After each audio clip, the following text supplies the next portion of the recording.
Hello, here's my review of today's papers for Saturday, August the 24th, 2024. Now, today is not the first time that we've seen big stories getting buried, and this one is huge.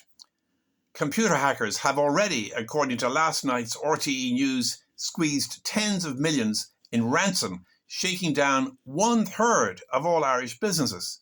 Now, I mention RTE because if you were relying on some of today's papers, you wouldn't know a thing. The detailed report in page 2 of the Sun is an honourable exception, taking up, as you can see, nearly all the page. And that's more than I can say for the efforts of the broadsheets who've either ignored this threat or buried it on an inside page or in the business pages where it's not even that big.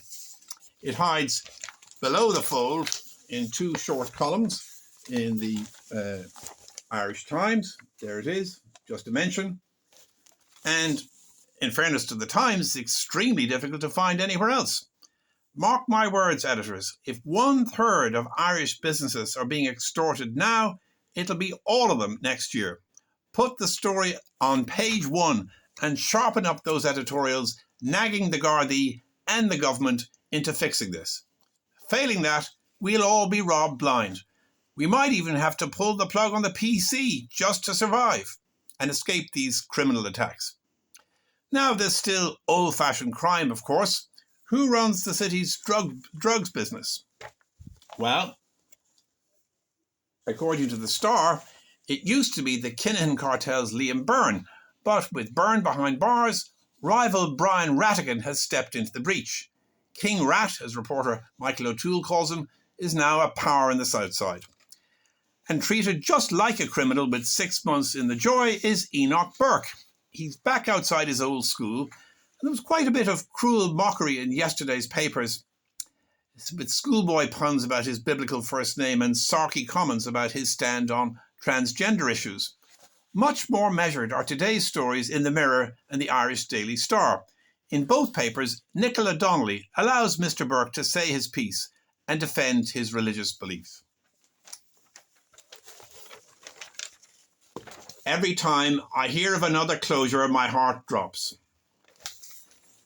Yes, it's the dreaded 13.5% VAT rate given the full treatment on pages 22 and 23 of the Irish Daily Mail. That quote, by the way, is from Adrian Cummins of the Restaurant Association.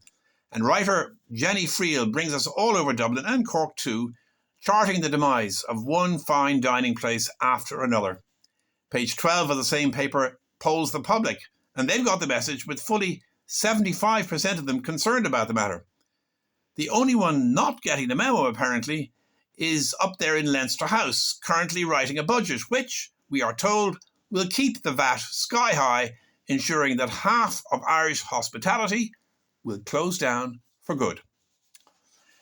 The papers vie with each other to pay proper tribute to a great writer. Nell McCafferty's funeral is beautifully covered with photos everywhere, including full pages in the Mirror and also the Mail and the Belfast-based Irish News, with spreads in both the Herald and the Independent.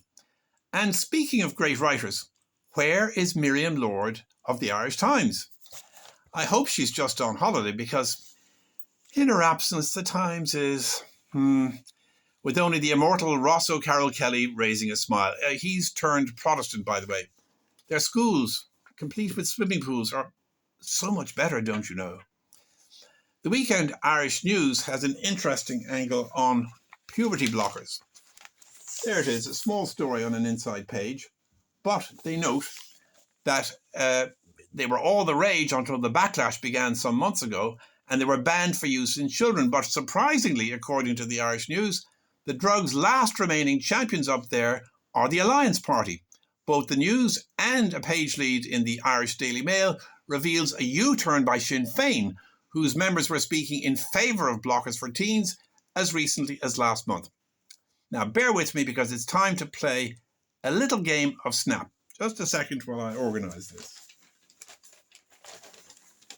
Here's a 2-page spread in the Herald, as you can see, about Nell's funeral.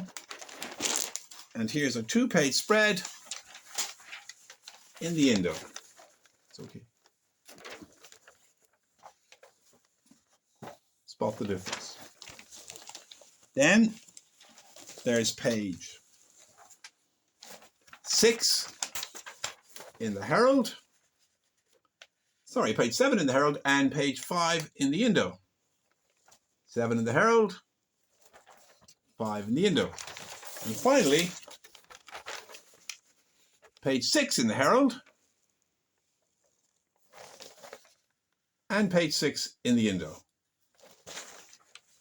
Identical stories and, as you've just seen, near identical layouts. Fine, it saves time and money.